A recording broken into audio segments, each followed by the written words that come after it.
Olá, seguidores do Estudo B, como estão vocês? Quem me acompanha sabe que hoje é o dia do Sábado da Reflexão. E temos uma aliança com o Espaço SOS Caminhantes, que é um grupo lá no Facebook, aberto há 6 anos, desde que frequentamos a Estação Santos do Caminho da Graça. O Caminho da Graça é esse movimento mais presente em podcasts da capital paulista, embora morando em Brasília, Caio Fábio. Caio Fábio se notabilizou como pregador do Evangelho ainda com 18 anos, quando se converteu. E tem uma história bastante polêmica, que ele, para tentar viver uma transparência, não a nega, mas de muita violência, de muito sexo, inclusive, a partir dos 5 anos. Eu fico até abismado, porque é a maior polêmica quando ele revela isso nos podcasts que frequenta, que é de uma sinceridade ferina, invulgar. Eu fico pensando, se julgassem a Bruna Surfistinha, como fazem com o Caio Fábio, ela que saiu de casa com 13 anos, decidida a se prostituir, e por causa do seu livro e toda a sua forma de encarar o sexo como fonte de renda, foi parar na tela dos cinemas, ali representada pela Débora Seco. Aliás, onde anda a Débora Seco? Boa atriz. Esse filme é muito polêmico, mas mostra o que é a decisão por uma carreira da intimidade do corpo. Muitos julgamentos. Hoje a Bruna Surfistinha também está desaparecida, que nem a Débora Seco. Mas o momento que nós estamos separando hoje é porque será o início de agosto, a partir da terça-feira, e é um mês importante para mim. Eu tenho uma dessas histórias que, se eu fosse parar num podcast e falar como é que é a minha vida, também causaria as mesmas polêmicas, talvez não na repercussão do sexo, que é o que mais escandaliza ainda a sociedade, como acontece com o Caio Fábio, mas nas relações interpessoais. Porque fui pai por 3 vezes, e nas 3 vezes não assumi a paternidade com a responsabilidade que ela merece. Não vou aqui dizer que aquela foi culpada, essa não teve carinho, aquela outra só sabia me julgar, mas o fato é que não deu certo para conviver com nenhuma dessas mulheres que eu amei, hein? E com elas tive 3 filhas. Uma já não está entre nós, a Estherzinha, e quem me ajudou a me aproximar, que eu estava há exatos 14 anos sem falar, foi a minha filha Dani, muito amorosa. E faleceu em 2012, e minha vida foi bastante modificada. Fiquei muito agressivo, fiquei de rompante e quase piorei tudo a partir de então, até que chegou a idade madura, me trazendo algumas advertências de saúde, e foi isso que começou a fazer eu pensar o que é essa vida. Enquanto os hormônios crepitam, enquanto a força da idade nos move, nós somos mais movidos na juventude pela força que é em nós, a gente se acha absoluto em si mesmo. E quando isso começa a ser alterado de maneira significativa por limitações em todas as áreas, limitações na memória, na visão, no ouvido, limitações sexuais importantes, problemas masculinos de advertência de saúde, que a medicina não arrumou uma resposta medicamentosa, é uma resposta que mais se resolve por cirurgia, como é o caso da próstata. A gente começa a repensar se realmente a vida é só isso aqui. Mas eu tive uma experiência que, mesmo não sendo um pai exemplo, eu fui um avô exemplo. E por quê? Porque no nascimento, em 2010, no dia 4 de agosto, que o Diário Permanente, que eu escrevo todos os dias sobre ela, vai ao ar, na possibilidade do que eu anotei, até aqui, desde abril, quando ela nos deixou, embora foi em maio, no feriado de 1º de maio, que nós nos despedimos do corpo dela, lançando o pó estrelado no mar de Itanhaém, da urna do crematório, eu, minha filha Dani e todos que puderam estar ali. A Rita, os enteados da Dani, enfim, o marido atual da Dani, o Ari, que foi muito importante na convivência da menina enquanto esteve doente daquele tumor que não permitiu que ela ficasse entre nós. E quando ela nasceu, eu estava lá, no hospital, acompanhando na casa da minha filha, na capital, constantemente.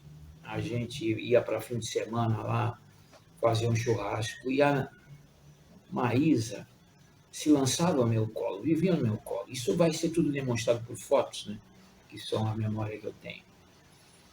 E quando minha filha me deu a notícia da gravidez, nós estávamos juntos no ambiente de trabalho dela, que ela é uma dessas supervisoras de força de trabalho que cria momentos de comunhão no ambiente de trabalho, é uma líder amorosa, ela tem uma performance para vender incomum. Eu ia lá só para ficar assistindo ela sabe disso, eu sentava na porta da TIM, onde ela estava trabalhando, e volta e meia ela trazia um palhaço para começar a fazer avivamento das promoções, e eu ficava só olhando aquilo. Nossa, minha filha é extraordinária. Minha filha é extraordinária. Eu parece que recuperei essa criatividade de um tempo para essa data, principalmente se marcar de maneira racional de maio para cá, quando nós lançamos o pó-estrelado da nossa Maísa ao mar de Itanhaém, e eu aproveitei aquele mar para ser batizado na unção da água por minha filha, que é minha pastora. Minha filha ora por mim, as canções dela são verdadeiras orações. Eu aprendi a escutar canção gospel pela minha filha, porque ela escolhe de uma maneira muito eloquente. São umas canções para se respeitar, não só a poesia, como o que ela empolga na nossa espiritualidade. E essa história de amor era tão cativante que entre mim e a Maísa havia muita criatividade. Até quando a gente parou de estar tão juntos, né? A gente se comunicava por vídeo, eu fazia vídeos, e recentemente até fiz um quadrinho de fotos que virou um filme, que é A Princesa no Castelo de Vidro. Esse quadrinho está aí no YouTube, também vai rodar, também vou colocar na descrição hoje, mas esse quadrinho também vai rodar nessa semana, quando irei publicar o Diário Permanente da nossa Maísa. A nossa Barbie, olha que a Barbie está no inconsciente coletivo. O filme sufocou a direção do Christopher Nolan com aquele Oppenheimer, que é uma história sanguinária e dos tempos em que os homens só se odiavam. Parece que esse tempo está voltando. E o Brasil não era disso, mas infelizmente foi alcançado. Vamos ter que pensar nisso. Por isso que eu vou falar do amor, que é o contraponto do ódio. Platão acabou escrevendo O Banquete, que era as lições de Sócrates sobre o amor. E pela primeira vez a gente vai encontrar 3 tipos de amor. Eu combato isso de uma maneira flagrante, vocês já estão percebendo até pelo meu sorriso irônico. Mas Sócrates, esse gênio que não andava sozinho, né? Andava com ele Miguel, que é o anjo, que já esteve aqui por aqui, em várias oportunidades, e detém o conhecimento humano. Tudo sobre a criação do homem e a sua inteligência é de domínio de Miguel, assim que Deus ofertou para ele. E dos decaídos, irmão dele é Azazel. Também tem aí um anjo que conhece tudo do conhecimento e modo da inteligência humana, mas aí já é o decaído. Houve uma revolução celeste. Né? Um dia a gente ainda falar isso, ou vou trazer o que o Victor Fontana ensinou sobre isso. E Azazel era irmão de Miguel, mas hoje não está entre a corporação dos anjos celestes. E eu comecei a entender que, para eu chegar até onde eu cheguei, e toda essa minha história confusa, de papéis não bem representados e por exclusiva culpa minha, não fui pai da maneira exemplar, sou um profissional que luto sozinho, com muito esforço, para poder ter disso ganhar pão, mas não sei fazer que o meu cliente entenda que eu sou um profissional. Meus clientes pensam que eu preciso de... Não sei se vai ficar grave isso, mas é isso.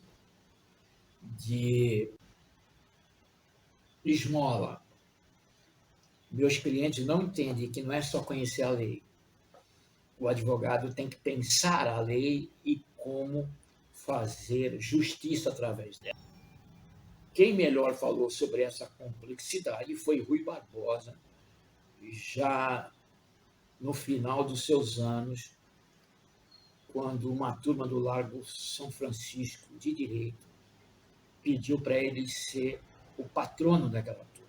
E ele já estava adoentado e tudo mais. Ele se sentiu honrado e escreveu um texto para ser lido, que é conhecido hoje. Esse texto está aí, é importante ler esse texto, mesmo quem não é advogado. Oração aos moços. E nessa obra que ele fala, nenhuma lei é boa, toda lei é má. Compete ao intérprete escoimá-la de toda maldade.